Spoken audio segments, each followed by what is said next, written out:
The wind screamed across the high desert like a wounded beast, carrying dust thick enough to blind a man.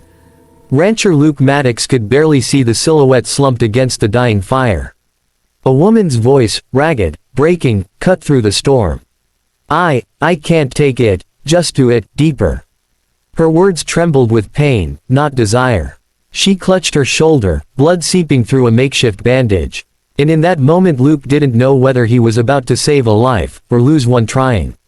Chapter 1, A Lone Rider and a Stranger. Luke Maddox wasn't the kind of man who went looking for trouble. Trouble usually found him anyway, like it did now, riding home after trading in Canyon Ridge. He'd spotted smoke spiraling where no homestead stood, and something inside him insisted he check it out. Beneath the blaze of sunset he found a wrecked wagon, one horse dead, another limping away, reins dragging.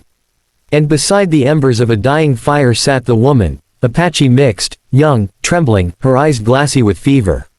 "Name's Luke," he said, kneeling. "What the hell happened here?" She swallowed hard. "Ambush, they wanted the map my father carried." Blood trickled from her shoulder. An arrowhead protruded, deep, blackened by fire and dust. "Ma'am," Luke whispered, dread curdling in his chest. "That thing's poisoned." She looked at him with a raw kind of fear. "I can't take this pain anymore," she croaked. "Just do it, deeper. Push it through the rest of the way, break the barb. Do it before the poison spreads." Luke stared at the arrowhead. If he pushed it deeper through the shoulder, the wound might rip open enough to break the barb off, giving him a chance to pull the shaft out clean. If he failed, she'd die screaming. Chapter 2, The Unthinkable. "You sure about this?" Luke asked. Her jaw clenched. "Do it." The desert wind howled as he braced her against a log. She bit down on a strip of leather. Luke pushed. The arrow sank deeper. Her scream tore through the night like thunder, raw, shaking the sand beneath their feet. But the barb snapped. He yanked the broken shaft free, then pressed his hands against the wound, fighting the bleeding, fighting the poison, fighting the tremors that shook her body. When she finally collapsed against him, unconscious but breathing, Luke whispered, "Don't die on me, kid." Chapter 3, A Name Worth Saving. He carried her to his horse and rode through the storm to his ranch. It took 2 days for her to wake. 2 days Luke spent grinding herbs, cooling her fever, and praying the poison wouldn't take her. When her eyes finally opened, they were clearer, sharp and wary. "I'm Talai," she said quietly. "My father, he was a scout. He found silver in the canyons. Men followed us, wanting the map. They killed him. They left me for dead." Luke felt something tighten in his chest. No one deserved that kind of loss. "You're safe now," he said. She shook her head. "No. They'll come. They think I still have the map." Luke knew she was right. The men hunting that silver wouldn't stop. Chapter 4, The Raiders Return.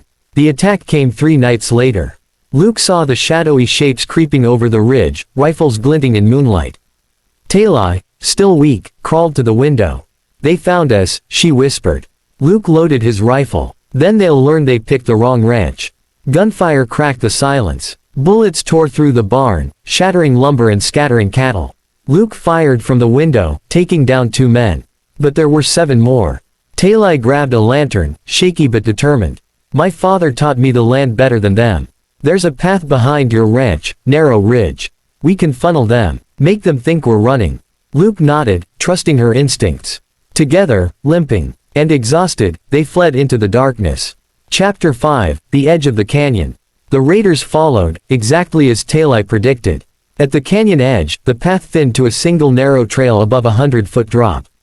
Luke stopped, breathing hard. "Talai, what are you planning?" She held up the lantern. "Light the brush." Luke's eyes widened. "That'll trap us between fire and the cliff." She gave a small, tired smile. "But it'll trap them worse." He didn't have time to argue. Within seconds, flames roared across the brush line. Smoke blinded the raiders, herding them forward like panicked cattle. Luke and Talai pressed themselves against the canyon wall as the gang stumbled onto the narrow cliff path, shouting, coughing, losing footing. The ground cracked beneath the weight. And then the earth gave way. Sandstone split. Screams echoed. The raiders plunged into the canyon depths. When silence finally settled, Luke felt his knees shake. Talai leaned against him, whispering, "My father always said, survive with your mind, not your might." Chapter 6, The Dawn of New Beginnings. The next morning, with the smoke cleared and danger past, Luke saddled his horse. "You still got that map?" he asked. Tali nodded. "But I don't care about silver. I only want to bury my father right." Luke looked at her, tough, hurting, full of fight.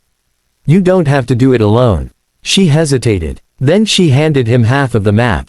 "Then come with me." Side by side, they rode into the sunrise, two survivors bound not by blood, not by gold, but by the unthinkable choice that saved one life and changed another forever. Ending message, inspiring and strong. In the Wild West, strength wasn't measured by bullets or fists, it was measured by the courage to face pain, trust strangers, and rise from the ashes stronger than before. Luke saved Tali's life. Tali saved Luke's purpose. And together, they proved that even in the harshest lands, mercy was the bravest act of all.